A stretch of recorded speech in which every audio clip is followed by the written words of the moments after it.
Olá, seja bem-vindo de volta às nossas aulas aqui do nosso grego intermediário. Na última aula eu sou o professor Felipe Prestes e estamos aqui na Escola Charles Spurgeon online. O meu foco aqui, como já tenho apresentado, é formalizar essa questão dos textos, né, com relação às suas relações sintáticas, certo? Então, quanto mais a gente puder agilizar essa questão de entender as relações sintáticas, como elas funcionam e todo esse processo, vai facilitar para a gente essa caminhada, certo? Então, eu quero, a partir desse aspecto, avaliar aqui esse texto, né, de Lucas 6:21. A gente falou aqui, na última aula a gente traduziu, e agora eu quero salientar aqui, basicamente, duas estruturas, certo? A primeira dela, ho, peinontes, que é exatamente essa, os que têm fome, né? Os que são famintos, os que têm fome, e o roi kleiontes. Se você prestar atenção, a estrutura é basicamente essa. Nós temos um artigo, certo? E temos também um verbo no particípio. E esse verbo no particípio, ele está exatamente aí com o propósito de trazer essa ideia do aquele que, ok? E esse aquele que, ele aparece exatamente como o que é correspondente ao artigo, tá? Porque o verbo no particípio, ele vai estar, digamos assim, unido a esse artigo, formando toda essa estrutura que nós chamaríamos então de aquele que, e aí o verbo aquele que, por exemplo, chora, ou aquele que aquele que chora e aquele que ri. Não, desculpe, aquele que os que têm fome, né? Aquele que tem fome, ok? Como é que essa estrutura, portanto, ela é montada? Como é que ela faz sentido aí dentro do texto? Bom, aquele que chora será o roi Kleiontes.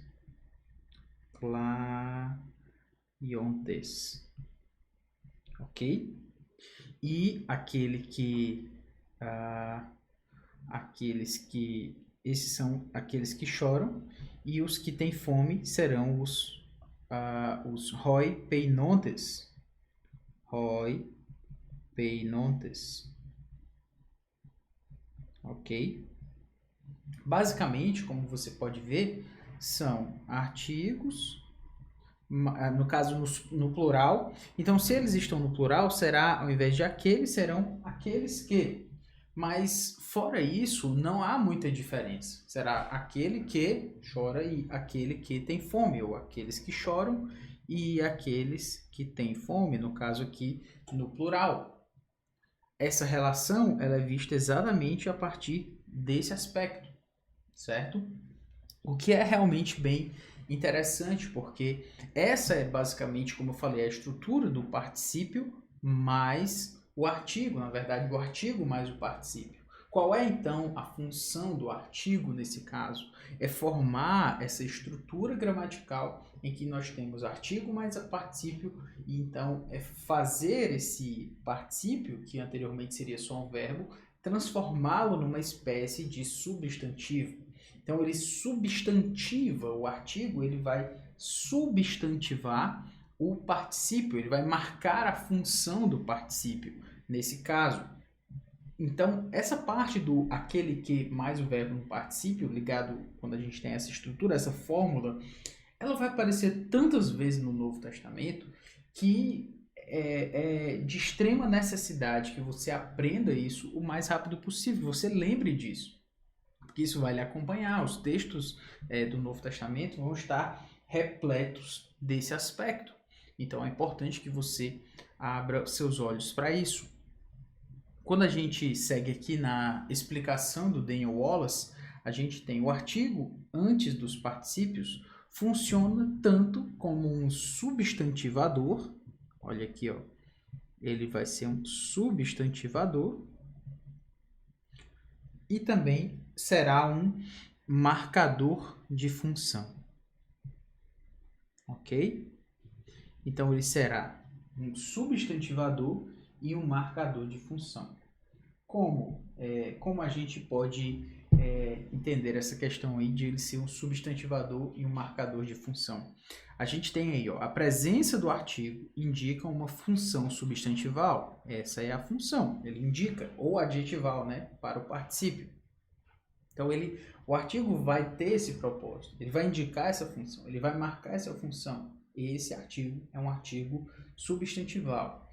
É claro que o particípio também pode ser substantival ou adjetival sem o artigo. É possível que ele seja, mas isso é raro. E quando isso acontece, há uma ambiguidade. E essa ambiguidade vai ter que ser tirada no contexto. Mas quando você tem um artigo ligado, aliás, quando você tem um artigo, um particípio substantivador, normalmente vai estar ligado a um artigo. Isso realmente na maioria das vezes. Então, nesse caso, você pode ficar tranquilo que quando você vira essa estrutura particípio, aliás, artigo mais particípio, é bem provável que vai ser exatamente esse aspecto que você vai ver. Aquele que, mais o verbo. E isso é importante porque exatamente a partir desse aspecto é que a gente analisa os textos e vê as relações entre eles. O artigo, então, substantiva e marca a função. Substantiva e marca a função. Tem essas duas funções nesse aspecto.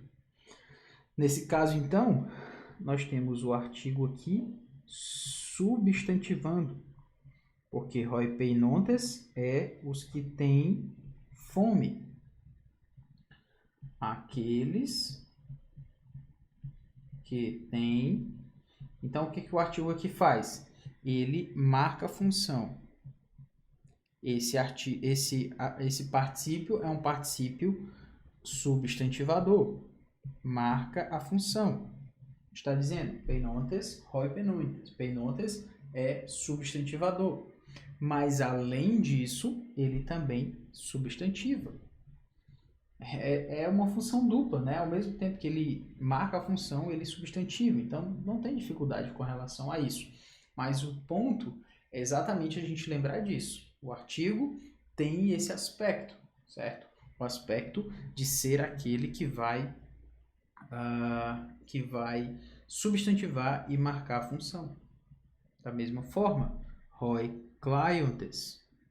O artigo substantiva aqueles que choram. Então, ele substantiva. O particípio, ele era só um verbo, mas quando ele recebe o artigo, ele passa a ser um substantivo. Então, o artigo substantivou, marcou a função de artigo, de adjetivo, de particípio substantival e substantivou esse particípio, transformando essa estrutura que, se fosse sem artigo, ou ficaria ambíguo ou se tornaria um particípio verbal, como um verbo que fortalece, né, que está subordinado a um verbo principal. Então, nesse caso, hoi clientes é o substantivador e, ao mesmo tempo, o marcador de função. É o hoi clientes e hoi peinontes, os que chorais, né? Os que choram. Eu sempre coloco como aqueles que têm fome, né, no caso aqui, e aqueles que choram. Não é que você não pode traduzir como os que choram, como foi aí colocado. Aqueles que choram. Não é que você não pode traduzir hoi clientes como os que choram, como, por exemplo, está aqui, ó, os que choram. Mas eu prefiro começar com uma tradução mais, digamos assim, eu gosto de chamar de uma tradução mais crua, né? Em que você tem o detalhamento do texto, o detalhamento da tradução de uma forma muito mais, digamos assim, muito mais detalhada, muito mais crua, né? Como assim, sem muito estilo, certo? Por que sem muito estilo? Porque é a nossa primeira tradução. A gente precisa de conhecer o texto na forma como ele significa, na sua forma mais básica. E às vezes a gente quer traduzir o texto e a gente traduz o texto já de uma forma muito estilizada, sabe? Os que choram, por exemplo. Se eu começar com os que choram, eu não entendi ainda. Pode ser que eu nem tenha entendido ainda o particípio e já estou colocando os que choram, já estou estilizando aquilo que eu nem consegui traduzir ainda de forma mais clara. Então, por isso é que a gente precisa desse trabalho aí, tá? Muito bem. Isso foi mais uma retomada daquele texto que eu falei no início, né? E agora a gente tem um outro texto, no caso, Romanos 1,16. Um texto conhecido nosso, né? Pois não me envergonho do Evangelho, porque é o poder de Deus para a salvação de todo aquele que crê, primeiro do judeu e também do grego. Nesse caso, nós começamos com o gara. O gara é o porquê, ou pois, como foi traduzido, e não nos traz tanta dificuldade, a gente consegue entender tranquilamente. O é pais rinomai. O verbo é pais rinomai. Deixa eu abri-lo aqui. Romanos 1,16. O verbo é pais rinomai. Ele é o verbo, exatamente, né? Ser envergonhado, né? Ele aparece no Novo Testamento. Ele aparece 11 vezes. 11 vezes no Novo Testamento. Dessas 11 vezes, a gente tem, por exemplo, Marcos 8:38, porque qualquer que nesta geração adúltera e pecadora se envergonhar de mim e não das minhas palavras, também o Filho do Homem se envergonhará dele quando vier na glória de seu Pai com os santos anjos. Então, esse se envergonhar está aí, é pais rinomai. Lucas 9:26 é a passagem paralela. A gente tem Romanos 6:21. Naquele tempo, que resultados colhestes? Somente as coisas de que agora vos envergonhais, porque o fim delas é morte. Então aí, novamente, a palavra é pais rinomai. Em 2 Timóteo, o verbo aparece 3 vezes. Em 2 Timóteo 1, não te envergonhes, portanto, do testemunho de nosso Senhor, a palavra está aí. Em Romanos 1,12, e por isso estou sofrendo estas coisas, todavia não me envergonho, porque sei em quem tenho crido, estou certo de que ele é poderoso para guardar o meu depósito até aquele dia. É pais rinomai, novamente vai aparecer. É interessante notar, porque é uma palavra em 2 Timóteo, né? Paulo tenta fazer com que Timóteo parece, né, que Paulo busca fazer Timóteo ser mais ousado e não ter vergonha da sua mocidade, por exemplo, né? 2 Timóteo 1,16, conceda o Senhor misericórdia à casa de Onesíforo, porque muitas vezes me deu ânimo e nunca se envergonhou das minhas algemas. É pais ri-nis-the, que basicamente é o verbo, só que conjugado de uma outra forma. Então, o que a gente consegue perceber aí, basicamente, é notar que esse envergonhar-se 3 vezes em 2 Timóteo, somente, isso já é bem relevante, certo? Chama de fato a nossa atenção. Então, o é o não e o me envergonho, e aí nós temos to é o angelion. É o angelion, é evangelho. Eu já tenho chamado a atenção algumas vezes de que eu, no grego, né, esse prefixo, ele traz uma ideia daquilo que é bom, chama-nos a atenção para aquilo que é bom. Evangelion, angelia tem a ver com a ideia de mensagem, de de notícia, né? Então, literalmente, da onde vem a ideia de boas novas ou boas notícias. O fato é que eu não me envergonho do evangelho, não me envergonho do evangelho. Gar, isso aqui, deixa eu mudar aqui a cor. Gar, porque. Aí nós temos Dynamis Theu, ok? Dynamis Theu. Dynamis Theu estin. Dynamis significa poder.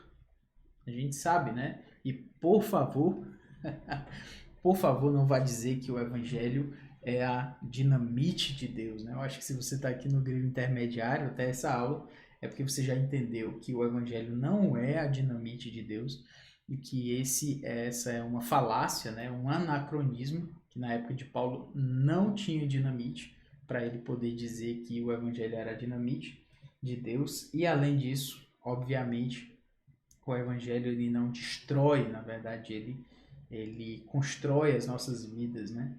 Ele nos dá uma nova vida e tudo isso. Então, é interessante a gente lembrar dessa questão aí. Muito bem. Então, é o poder de Deus. Não é a dinamite, não é nada parecido com isso, tá? Então, dinamis é o poder, Theu, de Deus, estin, é o poder de Deus. Porque é o poder de Deus. E aí nós temos eis soterian. Ok? Eis soterian. Por quê? Porque eis é o para a salvação. Para a salvação. Então o evangelho é o poder de Deus. Eis, para, em direção a. Esse é o ponto que para o qual a gente chama a atenção aí. Então ele é o evangelho, o poder de Deus para, eis, em direção a soteria, salvação. E aí nós temos panti. Panti, ele é a ideia do todo o que crê. Todo. O panti, eu gosto de lembrar sobre isso porque a palavra é a palavra paz, ok? Mas quando ela está declinada, ela vem para panti, por exemplo, de onde vem a palavra, ou pantós, né? De onde vem a palavra panteísmo, né? De onde vem a palavra panenteísmo também, as duas correntes aí. Então, o ponto é mostrar que tem a ver com um todo. Então, panti é a salvação de todo. E aí nós temos to pistelonti. Todo o que? Todo o que crê. Ou todo aquele que crê. Certo? Então, o evangelho é o poder de Deus para a salvação de todo aquele que crê. De todo o que crê. E aí nós temos Iudaio te proton, certo? Então, esse proton é o primeiro. E aí, Iudaio, que é do judeu, primeiro do judeu. E aí nós temos, além disso, primeiro do judeu, Kai, e também, né? E também é Helene, e também do grego, certo? E também do grego. Helene é do grego. Então, ele é o poder de Deus para a salvação, primeiro do judeu, Kai, Helene, e também do grego. Bom, nesse aspecto, o que é importante a gente lembrar, em primeiro lugar aqui, depois dessa nossa tradução, lembra que Helene tem a ver com, você lembrar, tem a ver com a palavra, né? Na verdade, as pessoas lembram de Helena, ou helênica, de onde vem a palavra, o nome, né, grego, vem aí, né? Ele é tido a partir disso, né? Helena, a língua grega. E basicamente o grego, né, e o judeu. Antes de passar mais adiante, aqui o que você pode ver, esse texto é um texto altamente teológico, né? Paulo, ele está sendo, quando ele chama a atenção, ele diz, olha, eu não me envergonho do evangelho. Esse evangelho, ele está aí no começo de Romanos 1, né? Por quê? Porque as cartas, as epístolas, na verdade, a abertura das epístolas, elas muitas vezes já indicam a argumentação, elas já indicam o fluxo da argumentação, da forma como os autores vão trazer. Não chegou. Então, basicamente, como eu estava falando aqui, Paulo, nas epístolas, essa primeira parte, essa abertura, né, os primeiros textos, eles muitas vezes eles trazem para a gente um aspecto muito daquilo que vai ser tratado mais adiante. Então, quando a gente tem Paulo dizendo que, olha, eu não me envergonho do evangelho, em Romanos, ele está basicamente já adiantando aquilo que ele vai tratar. Porque há uma discussão ali, há um problema, né? Há um conflito que é recorrente entre judeus e gentios naquela igreja. E a única forma que ele tem para resolver aquele conflito é com o evangelho. Então, o que ele precisa é expor o evangelho. O evangelho é o poder de Deus para a salvação. É o evangelho que vai resolver esse problema. Porque o evangelho é o poder de Deus para a salvação. Primeiro, para a salvação de todo aquele que crê. Então, o que vai resolver esse problema do evangelho, dos conflitos? É você crer no evangelho, é você crer no Senhor Jesus Cristo, na obra do Senhor Jesus Cristo na cruz, na sua ressurreição. É isso que vai resolver o problema lá, entre judeus e gentios. Há um problema, ele diz, primeiro do judeu. Por quê? Porque, de fato, a salvação veio primeiro para os judeus. Isso faz parte do plano de Deus na sua salvação.